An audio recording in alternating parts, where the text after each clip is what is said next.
buy me these painting kits and these, standard art store things, and I never really used any of that stuff. You know what I mean?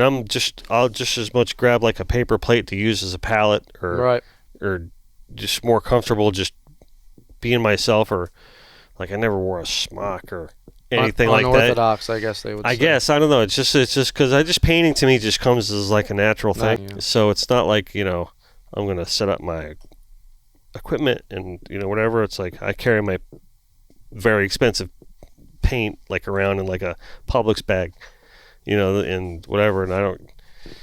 That's cool. I could stuff dig that it. I could just throw away. You know what I mean? I don't Right. really need this fancy painting equipment, I guess you call it whatever. So we got some feedback going on. All right. So are we live right now? Oh, look at that. We're live. We're live. We're baby. live. All right. So fancy pants over here. I'm going to do this the right way. All right. So we are live for the first time ever on the Connected by Water podcast, presented or powered by Joey Cardi Chrysler Dodge Jeep Ram and fueled by Papa's Pilar Rum. Remind you never to be a spectator. I want to mention a couple things before we get rolling. Right, today's guest is my very good friend Taylor DeFusco, and I thank you for coming in for the first ever live episode. Thanks for having me. I want to bring up the fact that we have Nicole and Carlene at the bar here together today. So thank you for joining us, ladies. Thank you, gentlemen. It's not the Connected by Water show without you guys. So thank you very much. We are now officially part of the Waypoint Network, right? So we are officially a Waypoint podcast. So I just want to make note of that, make mention of that. And please follow us on any of wherever you can find podcasts, Spotify, iTunes, and also subscribe to our YouTube channel for all of our episodes. So there, Yanni, I promised you I'd get it in. I did, right? We got it in. So That was rolling good. with you today, right? Cheers. Cheers. Good to see you, buddy. Nice to be It's been seen. too long. It's been a while. Been a while, right? You're no stranger to the show, but it's good to see you. It's always good to see your friends. And what would you bring here today? Today, This is a gun, right? this is It's a special gun, though. her name's Big Bertha. She's a 50, Big Bertha. 50 caliber, black powder. She's brand new, haven't been shot yet. I got to go sight it in this week. Mm-hmm. And it is deer season. So muzzleloader season's coming up here pretty soon. Mm-hmm. And figured connected by water with fishing, and then even hunting we're connected by water, and that's more like swamp water. Mm-hmm. Not as pretty as the water out here, but Well, that's the thing about Florida, right? It's all connected by water. Rivers and streams and oceans, they all collide into one big, beautiful land. So, we're very proud of our Florida. So, this gun, you said, this is 50 caliber muzzleloader, black powder. black powder. Right, and So- you were I'm not really familiar with this kind of gun, so you were kind of taking me through it a little bit. And I'm like, what does it shoot, like muzzle balls, like Civil War style? So they can, and then modern day, this is the bullet, 50 caliber bullet that they shoot, and instead of pouring powder down there with like a water buffalo horn that you see in the movies, Right. they actually have these now where it's easier to load, and they're actually same type of material, but they're actually pellets. So you slide two of these. Let me see that. So that's 50 grains of powder right there. So you slide two of those pellets. So this is the powder. That's the powder. So Okay.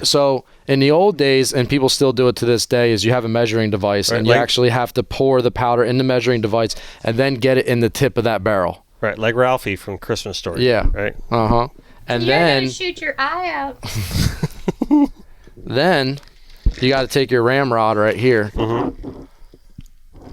and you got to ram that bullet and that powder down the barrel. So you just slide two of these pellets in there, and then you're sliding your 50 caliber bullet, and you ram it down in there, and then this has a breech mechanism, and then you pop one of these primers in here. You ever shoot a shotgun shell? Mm-hmm. So slide that open, and that's what a primer is, and that's when it goes snap. That's like when it hits your shotgun shell. Yep. They're not going to fire. You're fine. Whoops. Take those bam. And you slide one of them in there, and then you're locked and loaded, and you're ready to go. All right. Sounded like sparkles. That's good. You want to play marbles? Yeah.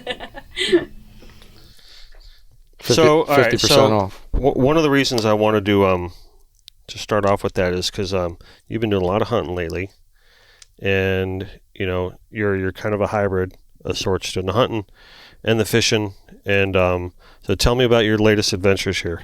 I've been talked the other day with you, and you saying you've really been burying yourself out in the wild, like staying away from society recently.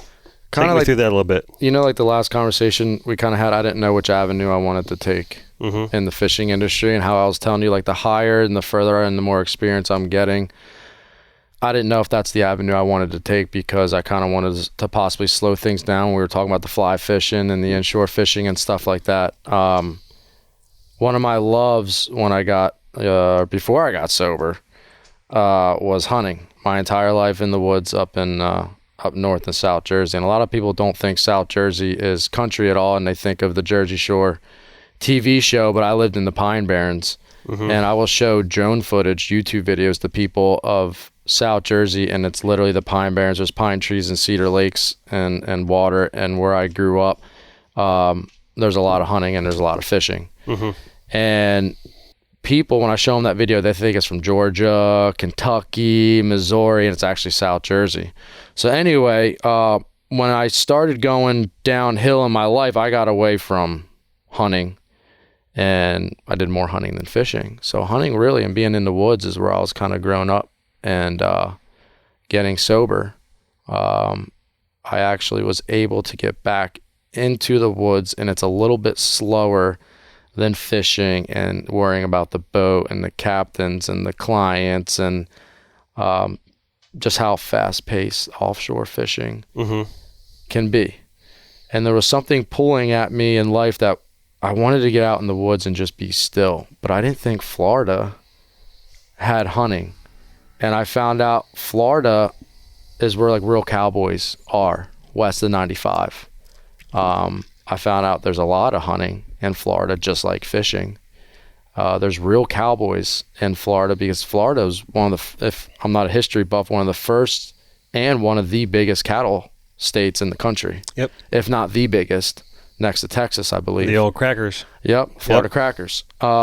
So I started getting some friends in that area that fished and hunted, and I started just going out and sitting in a deer stand last year. And honestly, since COVID hit and I really wasn't working too much, I would throw money in my gas tank and literally go wander the woods for days, hours, and months. And something clicked to where I felt like a kid again when I was growing up, where my stepdad, who I call dad now, he taught me everything about the woods. And in our lives with society and work, you're always thinking about the future. You're always thinking about the past, and there's traffic and phone calls and business and emails and social media.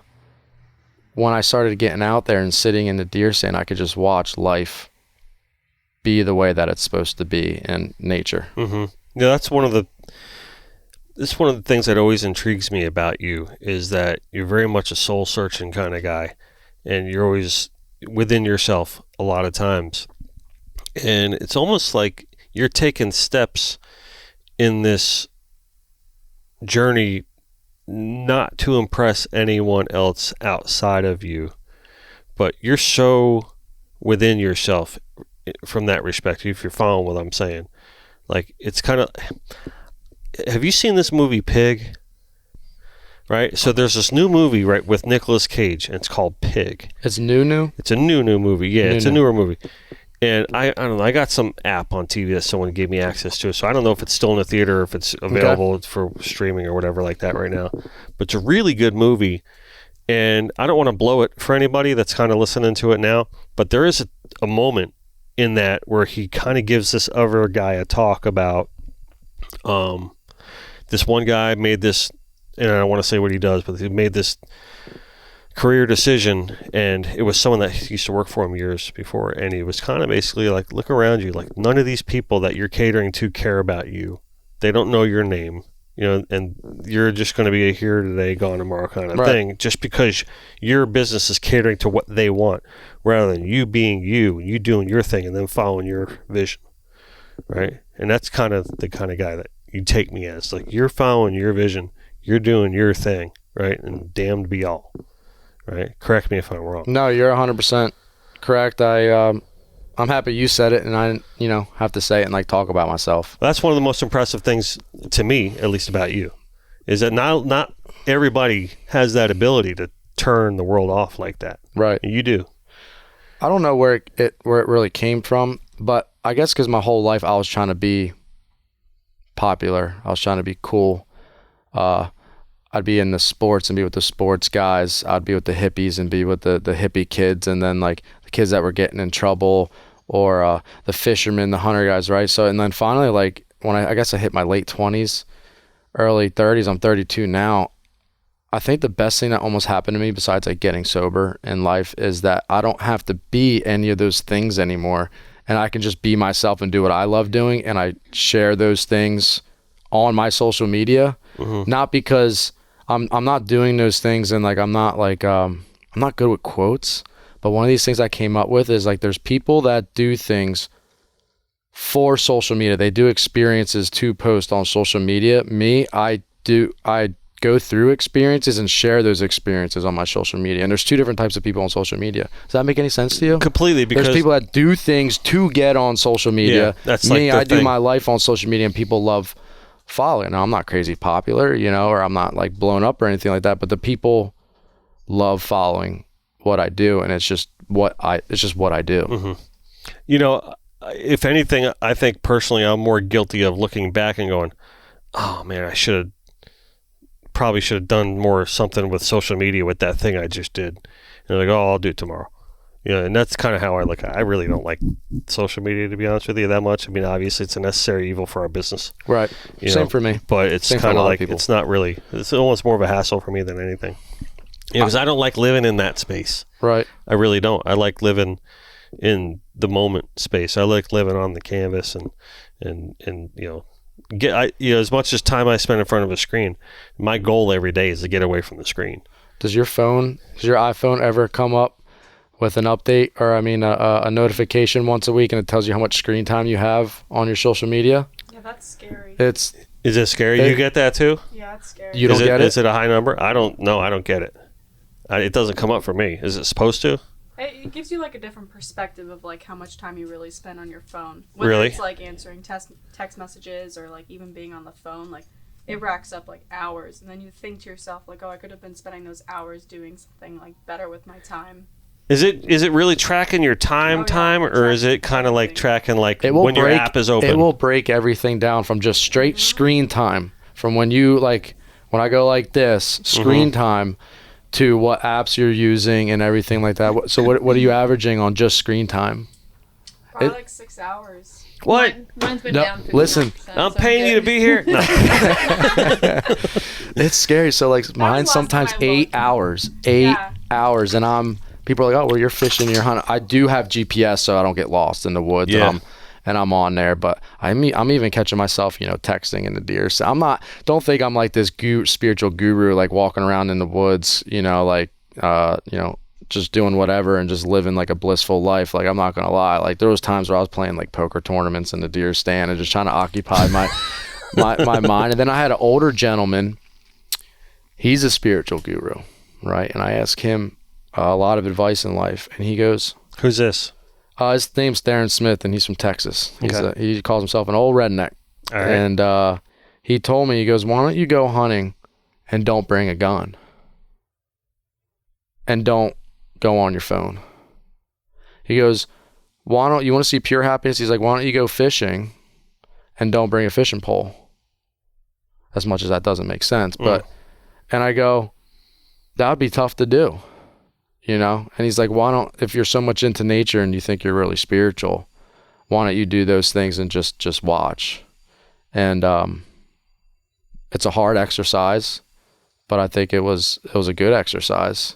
Because like people can say they love fishing or they love hunting or they love the outdoors and everything about it to get away from this stuff. But like really, if you really peel away, and there's layers to the spirituality stuff, really, some people do want the excitement of shooting an arrow or a gun or hunting an animal or having that rod to catch that fish. And we really say that we enjoy these things and this doesn't have to be the outdoors, this could be, anything, but do we really, what are we trying to get out of it, Well, I mean, we talk about it sometimes about that actual moment of catching the fish. I mean, that's why you came out, right? But there's so much more that goes into the process, and I'm sure hunting's the same way.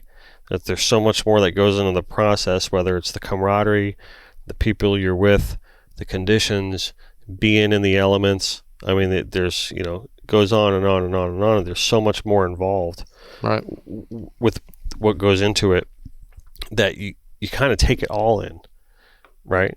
You have to. You don't,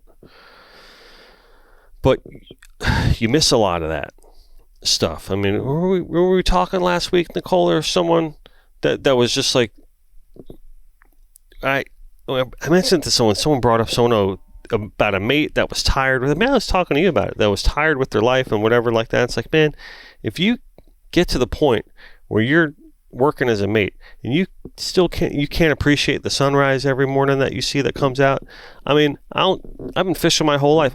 If I see a good one, I'm still taking a picture of it. Mm-hmm. Just every night, to hit it. Sunset with my daughter. Yeah, I mean, if you can't appreciate that, or like a great water condition, that's just like one of those slick, calm days. It just looks so gorgeous when you're coming out and the sun's coming up and it's so sharp. You know what I mean? If you can't look at that and be like, that's the good stuff right there. Then you need to get back on land and figure something else out.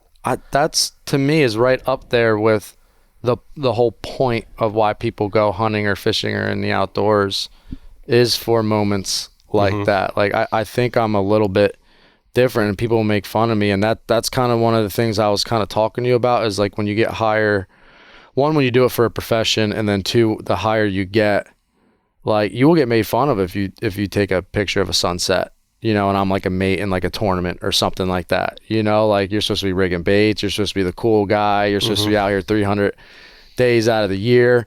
But my favorite times is when that sun comes up or when the sun is setting, and I have videos of me on Instagram, like getting out of the deer stand and like literally doing a selfie video, and like the sun's going down, I'm walking across a cow pasture, and I literally say, like, get your kids into the outdoors, whatever it is. Like, you need to experience this. And like, that's nothing negative against anyone that's at a top tier level in an outdoors sport, but you get further away from that stuff.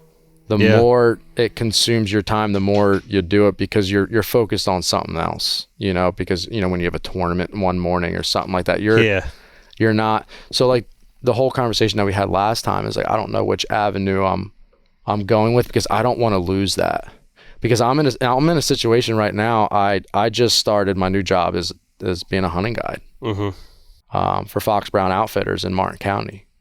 And I'm in a position right now to where I make a living fishing, I make a living hunting. So I need to stay as connected to those things and what we search for more than your average person, because if I mess those two things up and lose that, then I just lost the two biggest things I love doing in my life. You understand? Yeah, and there's a fine line that you kind of walk across when you're doing that, when you're what you're going to call doing your passion for a living, is it starts becoming a love-hate relationship if you're not doing it right. But even if you are doing it right, sometimes some days are tougher than others, because you think, there becomes this whole want versus necessity in your life, because it's still your job, right? And there's still have-tos that come tied to it. We deal with it a lot here at the studio where, I mean, I would love to just walk in here and just paint whatever the hell is on my mind that day, but I can't do that all the time, because if we've outfitted this studio to be a custom house, and we have jobs for people to do that they're paying us to do, and that's how we roll around here. Now, I try to fit in those free projects whenever I can, but you gotta be able to guide yourself in a way to where you're still loving what you're doing, and I do. That's one of the reasons why I do the podcast, to be honest with you. I mean, this is not really a big money maker for me, and I do it because I love bringing my friends in to talk with them and carve out that time, and we have a scheduled process that goes along with it. We found out a way to do this, right? And I enjoy the hell out of it. It's probably one of the most favorite things I've ever done in my entire life. But you gotta find ways to keep it. It's just like a relationship, any relationship. You know what I mean? Like you could love your wife. I'm screwed. I've been single for a long time. Well, you're not Or though. are you screwed or not screwed? Because if you're single, then come on. But you're not single to your passion. No. Right? You married to your passion, right? That's what I'm saying. This is my point, though. It's like you got to find ways to continually make it work. Can keep things fresh, continually keep things new, right? And a career. That's why people always say, "Oh yeah, career." You started a business. It's like, well, that's a big deal. That's a relationship you're forming now that you need to cultivate, you need to nurture, and you need to progress. Right? Because if you don't do that, your business is going to fail. Your relationship's going to fail. It's all relative. Yeah, you're doing the right thing. Do what you're doing for yourself, and then find a lady that's quality enough to come into your world and still share the same interest. You know what I'm saying? Figure out what you're going to do, love it, enjoy it, and then combine those two worlds. Right. You know, dating nowadays isn't worth it. You know what I'm saying? Something will come to you that'll just be like perfect. She might be the next stand down the way, or she might, and then all of a sudden everything will just be like, I didn't even have to look for it, and here it is, Yeah, I'm at that point. I used to have like dating apps, and I used to search for stuff, and now I don't have any of those things. And I mean, I'm on the water in the ocean every day or in the woods. So unless if there's some attractive girl that's single walking through the middle of the woods in Florida or swimming in the ocean, it's I might have to put in a little bit more effort on that one right there. No, you're all right. You're right. Well, it's kind of like, you just, there's days in like, that big buck's going to come along or that big fish is going to come along. But the 2 days before that could have been shitty days, where you're just like, man, hard on my luck. Even here at the business, it's like, man, I just wrote some big checks for vendors or whatever the case may be, or I just got hit hard by a client about something, and it's a bring me down day. And then you turn around and you look at the next day and you get the best phone call of your life and you just landed a huge opportunity. Well, that's what I'm trying to do on my social media. It's like I post and do on my stories and share with people all the days I go hunting. I haven't even harvested a deer this year yet, but I'm hunting one of the biggest deer on public land in the state of Florida. Like he's the biggest thing I've ever seen. I call him the general. Mm-hmm. And you can do 100 sits and never see him, but he got big for a reason, right? He's not stupid. He only comes out at night. Yeah. I got one daytime picture. What I'm trying to do, but that's like taboo on social media, because then you get people that break your balls about hunting all the time and not being successful, right? Or fishing, where one guy, it's always a competition out there between the charter guys, or obviously tournaments and stuff. And if you're not limiting out or they call slaying, having a slay day, that you're not successful, right? So that's why I believe that I'm unique, and it doesn't matter what people think of my success level, because I'm still showing. I'm showing everything. I'm not showing just the good and little bits of pieces, because I want to try to make, I don't want to sound corny, not like a movement, but like you can still have fun in fishing and not have a sleigh day. You can be a successful mate, charter captain, whatever. Now, obviously it's balanced, because just like what you said, you have a business, you got to pay the bills and stuff. But like society these days is, unless if you're not the best, or your ego's huge and you catch the biggest fish, that, oh, you're not successful or it wasn't a good day. And like, I'm trying to break that, because it's such an ugly thing, and all the negativity on social media and all the trash talking that people do because of the end result. The things in the outdoors and things that connected by water and hunting or fishing or the outdoors is not about end results. It's about the process. It's about the grind. It's about nature. It's such a bigger thing than the results. In society, we are like in a result-based society now, and it's not attractive to me anymore. Well, who are the results for? That's the thing you got to answer. Should be for yourself. And right? What I want to say is, I don't even know you. I just met you today, and you've got a headspace that you're in that is more successful than half these guys out there, whether they're making a bigger day than you are fishing or not. They don't have that. They don't take the time to concentrate and see where they need to be. They're only doing it for the boss or for themselves or the team. Once they go home, that's all they got. what else do you have to talk about but just that fishing? You and you're where you're at, you're more successful to them, to me, from what I see in the first hour that I've met you, because of the experiences that you've had and how you speak. So you got to take that for something, for what I've just learned in the 1 hour that I've known him, you know? I think she hit the nail on the head. know? You drilled right down on it. I mean, that's exactly the point right there. You said it perfectly. I mean, and that's why I love you, Taylor, because you're exactly like that. You know what I mean? And that's a great point. You're more successful than I think you realize you are, just because you've already turned off the noise. Right, or at the very least, you recognize what the noise is and realize how to navigate it. Right, because who are the results for? Are they for you or are they for them? You know what I mean? And what's that all about? And that's my problem with social media in the first place. And that's what I'm trying to navigate with my kids right now.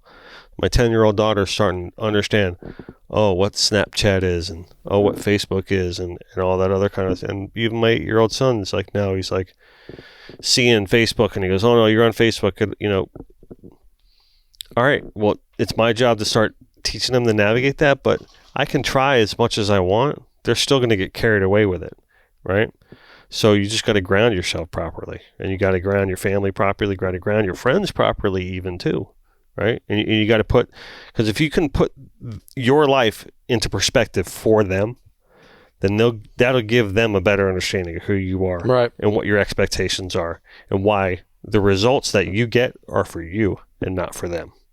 And that's how you know you got a friend. If they can still be a part of your life after you laid that foundation out for them, then move forward with them. Well, it's all about what you put out into the world. Nothing against people that, like, I get caught up in wanting to do things, not even just social media, but just in life for, I don't want to use the word wrong, but, for other reasons, and if that's what people do for how to make their money, then that's fine on them. And what I put out in the world, now my friends that surround me kind of think like the way that I do, or kind of act like the way I do, and they see the world kind of like I do. And the more and more that happens, and the more and more people I surround myself with that with, my life is like, it's getting a lot better, easier, calmer. And don't get me wrong, you hang out with me 7 days a week or 24 hours throughout the day, like, you'll see my shortcomings, but it's a beautiful thing when you're a human being too. Yeah. I didn't think that. See, the big thing is the ego, right? So when I was younger, like, it's how we end every episode. What we say, your ego is not your amigo. Not your amigo. I mean, cut you off. Go ahead. No, you're good. There's people that are very good at things in life. Mm-hmm. The best. Look at all the UFC stuff. Look at these sports athletes. Look at fishing captains that I still look up to, and we all have our shortcomings. And I wanted to get to certain levels and certain things in life, and whether it's fishing or not, but at the cost of what, right? Mm-hmm. So for me, am I going to be the best fisherman and neglect, I don't have one, but like, let's say a wife or kids, or have an ego and a bad attitude towards my clients because they lost the fish, or to my mate, or to my team because we lost that tournament. So in the end, when you're going to the grave, you might be known as the best of the best, right? And whatever you do, but you were still an asshole your whole life, And then the route that I kind of want to take now, and it's going to take a long time, to get there, is I want to be known as that got people into the outdoors and tried to help people, like, when I could, just like how people help me, and even know that, and I don't care anymore about being the best. That's why I'm still going to be doing the fishing. I'm a training to be a full-time hunting guide now. I still have clients that I do fishing. It's no longer attractive to me.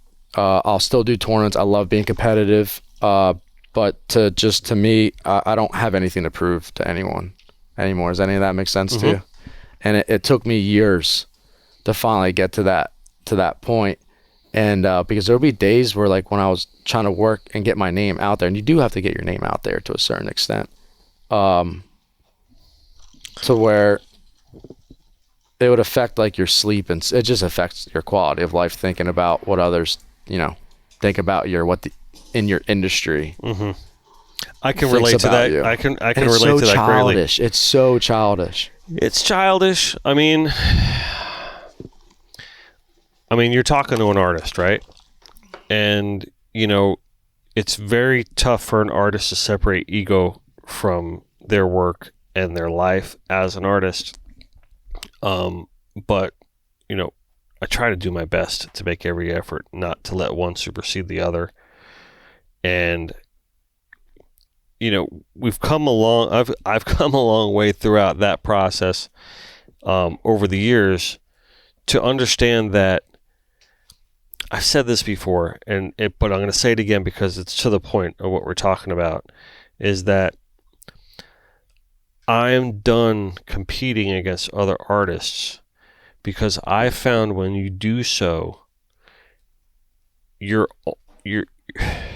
not winning anything, but you're also not improving yourself as an artist.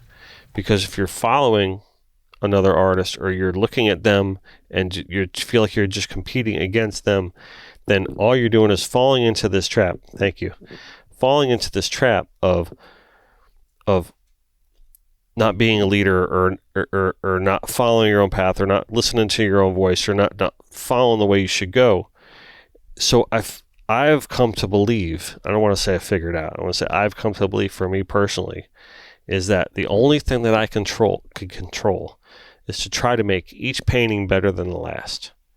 It's to compete against myself. That's it. Try to better myself every time, because that's all I can control.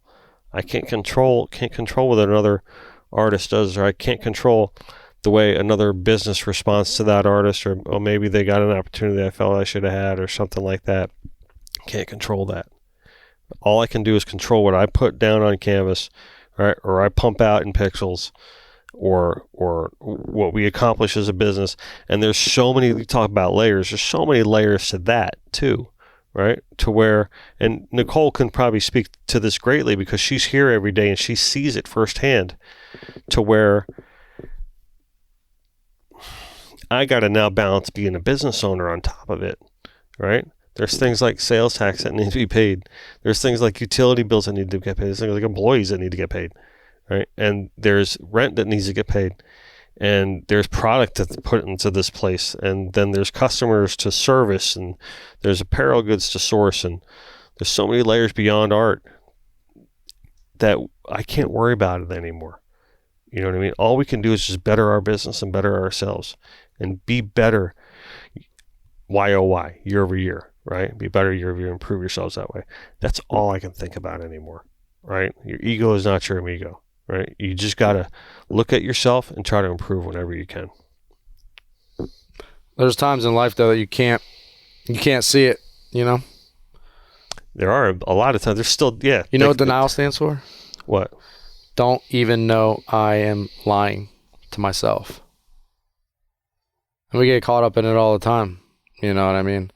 And you're saying your kids with social media. I couldn't even imagine, and not that I'm just being honest. You know, it's just because we didn't have that growing. Like, we rode bikes to people's houses, and can little Timmy come out and you knock on the door and go play, and like you read the local newspaper. Yep. Two-hand touch football. And you only find out about news, really, a couple of news stations and like a newspaper. So you check the movie times. Yeah.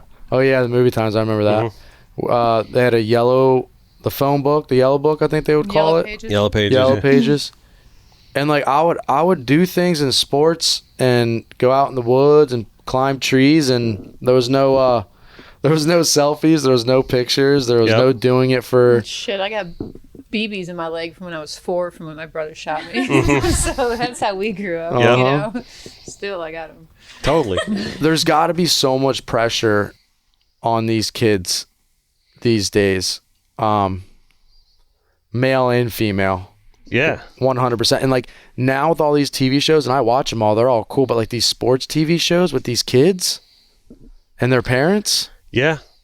And then like, I mean, female daughters, you know, with all the pictures out there, and they got to be supermodel looking. And I mean, dude, it's got to be tough. I'm really scared. I'm way more scared with social media with my daughter than I am with my son. My daughter wants to be a farmer, and I'm sticking to it. There you go. That's what she wants. So. I mean, but I'm seeing like, you know, I don't want to talk about it.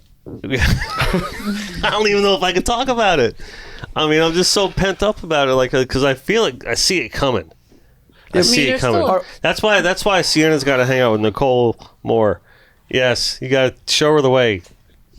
Bring her out to the ranch. Yeah. Bring her out to the ranch. Yeah. We'll hang out. That's why it's important to be involved with your kids, though. That's why it's important to be present in their lives. I mean, that's why it's important to get them outside the house. It's exactly why I take my daughter to farm. And it's got 40 acres in Yeah. Carolinas. Yeah. And that's just every spring break, every break, we go straight to the cabin. We go play in the pasture. She goes, you know, we're not hunting on the actual property, but there's the easements and stuff. My husband's starting to take her up there, but it's starting around a little 22.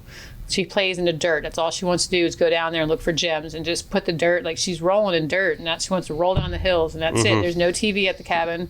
There's nothing. There's maybe one time I streamed it because I had to do something. But other than that, she knows for the week to 10 days or however long we go up there, there's nothing except dirt, and she comes back with clay, red clay all over, and she loves it. Like, when are we going to the cabin? Can we move here? I'm like, well, Daddy's a captain right now. Give it 10 years. 10 years, we'll probably be there full time. But other than that, it's like she wants that in That's her. awesome. And that's what I'm still trying to. She's 6, and she doesn't have that phone. She doesn't have that tablet in front of her. She doesn't have.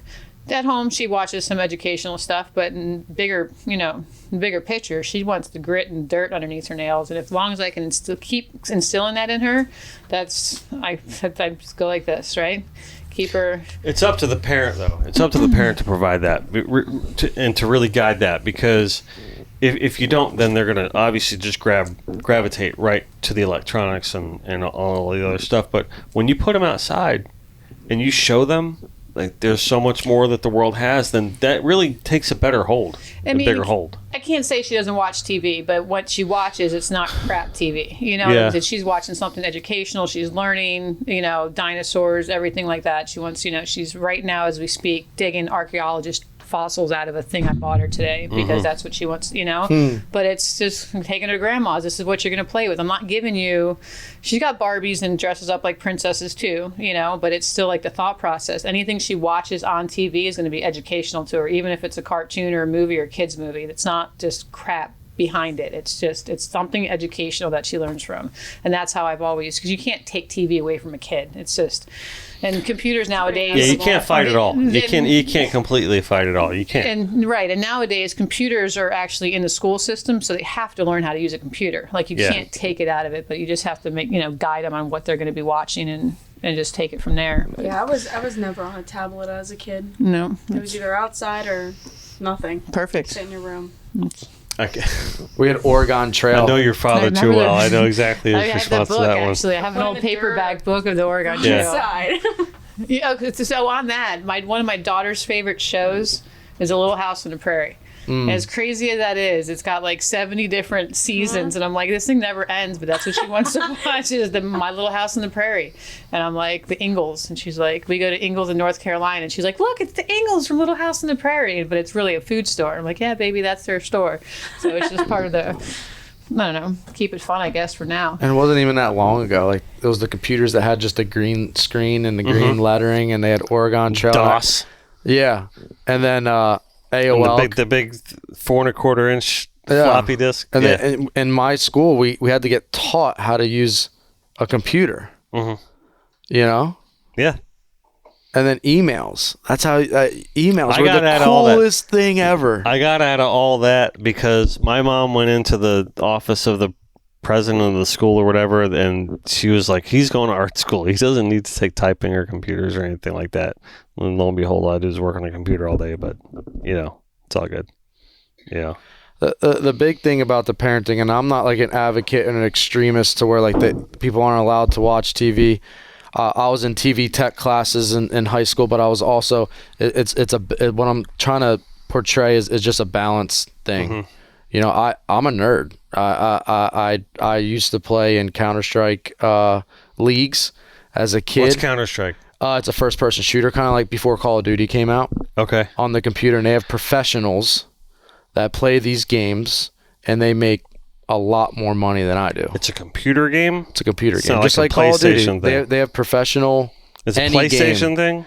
PC. All right. PC. Sega Genesis. Sonic. So like the thing that I've observed is we're kind of almost our whole gist here is like talking about balance. Mm-hmm. Right. And I'm not an extremist saying that people in the city have to take their kids out to a scout camp or something like that and throw them in the woods and feed them to the wolves. You know, when I go west of 95, when I go to work on the ranch, this is west of 95 up in Port St. Lucie. Yes, okay. Like Martin County. West of 95 Okeechobee. up there is a little different than west of 95 here. Right, west of 95 here is just a hell of a lot more traffic. So thanks for clarifying that. Well, I just want to give a little bit of a pin in the map to where you're talking about compared to where Pompano is. Talking about like Okeechobee and Martin County mm-hmm. and where we go hunting and where all the cattle are and whatnot. Yep. You got mom and pop breakfast places, mom and pop lunch, dinner restaurants, and when people hold the door for you, and when you hold the door for someone, they say thank you. And just like how I got a meal down the street from here, a lady was talking to me, and I said, yes, ma'am, and she's like, you from around here? Mm-hmm. And I was like, that's just how I was brought up, and not that people out west are perfect, but their kids. It's just a different energy and the morals and values that you can get brought up that have to do with something with the balance of being in the outdoors, mm-hmm. in my opinion, is a little bit different than someone that grows up, let's say, in the city. Because I've grown up in the city too, up in New Jersey, and we're pretty brash, hard, rough people. No. Yeah, New Yorkers in Jersey? Yeah. Really? Come on. Really? Yeah. And it's just a little bit, it's common sense is out there. Yeah. I love it. Let me ask you something. Yeah. Right? So building a life that's connected by water, and building a life that's, connected through hunting and the outdoors, and as they say, clean, easy living, right, so to speak. What does that do for you on a human level?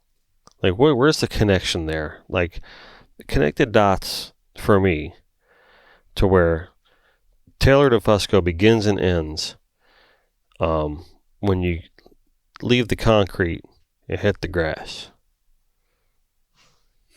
What does it do for me? It's kind of like it fills my soul. Yeah, like where are you at? I feel like a human being, right? So let's break down human being, right? If we go out to the beach right now and we look at the waves, we're being, mm-hmm. right? We're supposed to be human beings. Like what I started off this podcast with, talking about why I like going fishing or why I like going hunting and being out there. It's when I'm in the woods or on the water. Not in a fishing tournament, just like actually just enjoying myself, having fun, mm-hmm. Fishing or watching the sunset come up. It's the closest thing that I naturally feel like I was meant to do in this world. And I believe all of us have a piece of that in us and we have to find it. Yeah. We do. I feel one with the earth, and it sounds so corny, but to me it doesn't. It's not corny at all. Yeah. So where do you end up at the end of the day when it's all said and done after making these choices in your life, right? And maybe they're not choices. Maybe they're just gravitations. Where does that leave you with the path that you're on, right? Listen, all right. So it's been a kind of a weird couple months around here, at least for me, right? Recently experienced the death of my father, which allowed me to view life in a different way, or I should say caused me to view life in a different way, where you think you got things figured out, right? And to a certain aspect of this show, we're kind of always in this continual search, and that's life, right? So who knows if my father's there in his deathbed, even in the last waning moments, if he's still trying to figure it out, right? And who knows if he's saying, wow, that's the end, I didn't figure it out. Or who knows if he's saying, life well lived, right? So you're on this path, and you're on this journey, right? You're living a life that's connected by water. You're living a life in the grass, in the woods, in the trees, right? And then you're not expecting results for anyone else but yourself. And, you know, what does that do for your path moving forward, right? And how does that get you to a place to where years down the road, you're in reflection of going, that's a life well lived. And that's what I kind of look at too with painting, and saying like, all right, well, I'm on this path, and it's like, what's the point of painting after painting after painting after painting? It's like, what are you trying to accomplish? Right? Yeah, you want to make each one better, but why? Right? And what's your last painting going to be? I think about that all the time. Right? Like, what's my last painting going to look like? It's probably not going to be finished. Right? It's probably going to be one that's halfway done, or a quarter just started. Right? Because being an artist isn't a career that I choose for myself. It's what I am. Right? And I look at that. We always draw parallels to being an outdoorsman or a fisherman or anything like that.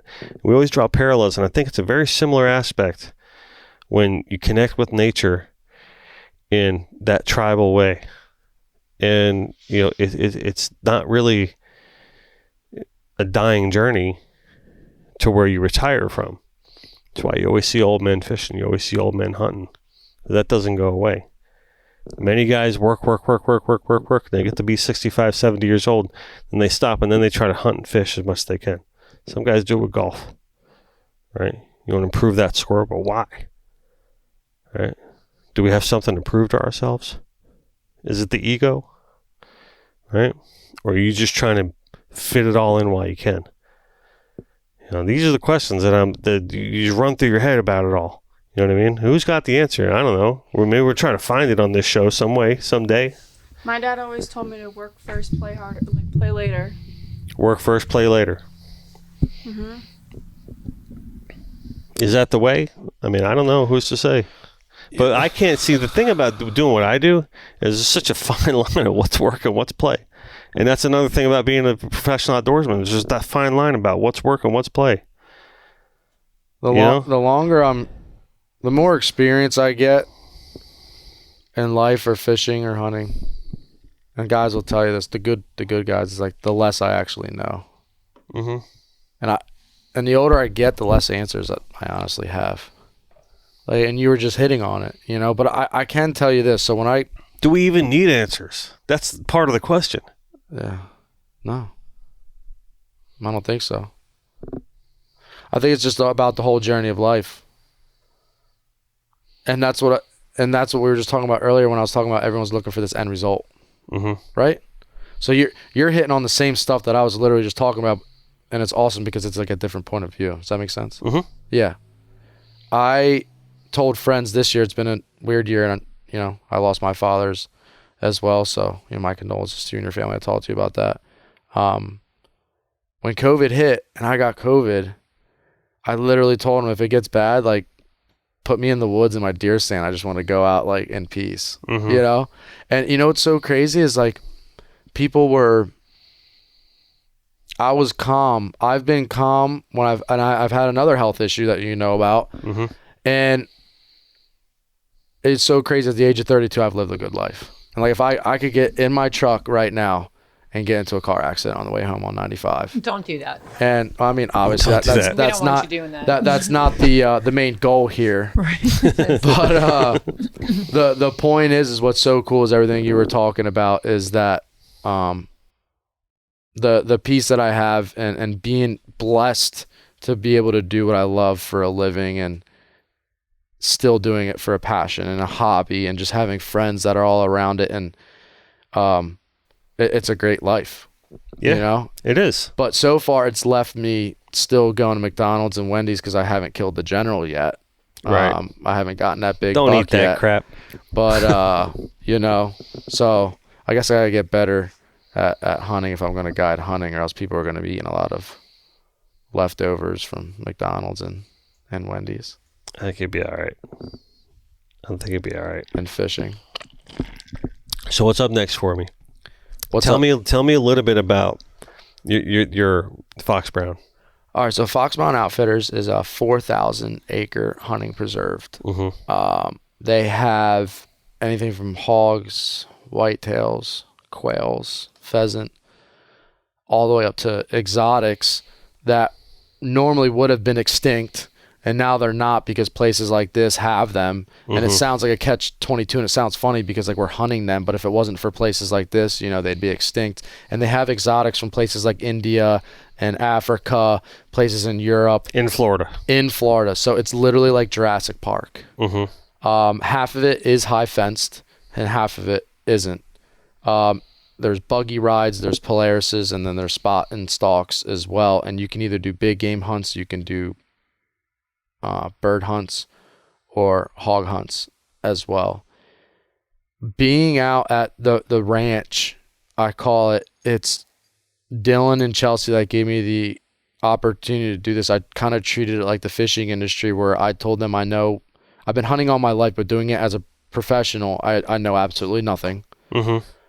And I think that got my foot in the door, because people are used to thinking they know everything, and owners don't want to hire that, and they would rather, and they gave me a blessing and a start to try to be a guide.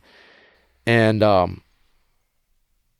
what's that transition like from fishing to no from hunting, like just not professionally, and then taking that turn, right, doing it for a living? How do the expectations change, like for yourself and for the ownership? So for me personally, I have to master my craft. I would have to get quicker, faster, because it's not like we're just hunting a hog or a whitetail, right? And a whitetail, the more points it has, the bigger the rack it is. That's a trophy, right? There's like 10 types of animals out there that can look pretty similar, and they're in herds and they're hunted, you know, all the time. So they're pretty smart, and it's 4,000 acres. You can get lost out there. So you got to master the craft. Making a transition from just hunting as a regular gentleman to trying to be a professional, it's intimidating. It's intimidating because, like, you see, I bet it is. Because if I mess up in hunting and I don't see any animals, or I miss one or something like that, like, my buddies will just bust my chops at hunt camp or something like this. But these people are coming here from all around the world and spending, in most cases, a lot more than what a fishing charter is. Like there's a difference. Lot. There's a difference there too when you're chartering and you're missing on the outside. Yeah. And be like, oh, you know what? We can make up the day. We can go on the reef. Let's drop. We'll get some muttons or something like that, and we can make a little bit of a day of it. When you're hunting, it's like you're going. He wants for his a trophy. deer, He wants this. right? It's not like, we're not getting that today. Let's go inside and shoot some rabbits. We'll be all happy with that. It don't work like that. It's intimidating, but at the same time, like, I just keep telling myself, remain positive, remain humble, and just keep on learning. And Chelsea's the one who runs it, and Chelsea's husband, Dylan, is the one who's been, like, training me as long as other people. And, like, I literally just like fishing, I donate my time over there. It's putting in work, just like how you ride out and fishing and you don't get paid off the bat. You got to get that experience until you're worth something to the business. Yeah, I mean, it's got to be humbling, right? I mean, hunting for a living, I mean, that's a whole different ball of wax, you know, because when you go on a hunt, you know, if you come away with it not getting anything, you're like, all right, well, hey, I wasn't working, I went hunting, right? It was a good Wednesday afternoon. Yeah, you know, but when you're the guide, you know, you try to convert for a client, you know, and you don't, which is going to happen more often with hunting than not for fishing. Than fishing, you know. So that's got to be humbling in itself, I would think. I didn't know. They're teaching me. I always make jokes like, y'all are teaching me to be a real cowboy out here in Florida, and They really are, because they I didn't even know how to drive a buggy. Never drove a buggy before, and literally first day I was out there, they're like, all right, you're driving this buggy and you're going to do a tour of the property. And I was actually a fishing captain from Stewart, and he brought his kids out, and like, great, this person knows me. And what captain? Chris Fowler. Okay. And he brought his kids out, and then the son of Dylan and Chelsea, Leighton, I think he's probably like 10 years old. He was telling me where to go, what the animals were. So he was actually like my boss on the buggy. Oh, really? He helped me out, so I didn't get lost back there. But just like the cowboy lifestyle out there, out west, it's stuff that I didn't do. I went on my first airboat ride. Yeah. And the different types of guns, the different tools, and just the cattle, and just like the ranch life, I don't know a lot about, but hunting and going in the woods I do. But now, like what you said, you got to be good, and you got to be a professional at all these things, and know how to like work on stuff, and kind of like be like a mechanic, and just know when stuff breaks down, these people are relying on you, kind of like with fishing with a boat. You know, and managing the experience too, because we talked earlier about enjoying that sunset, enjoying the moment, enjoying the sun coming up, you know, and you know, and making sure that your clientele appreciates that, and being in the moment as well, and offering a good experience is, I think, just as important. Right. You know, and I think it's interesting that you're expressing a little bit of humility here, in, you know, what also elaborating on a little bit of what you don't know, and it's important. It's really, really important. It's the fact it's admirable that you do so, because later on down the road, you're 32, right? But when you're 52, 20 years from now, right, and you've got a buttload more experience under your belt with that aspect, right?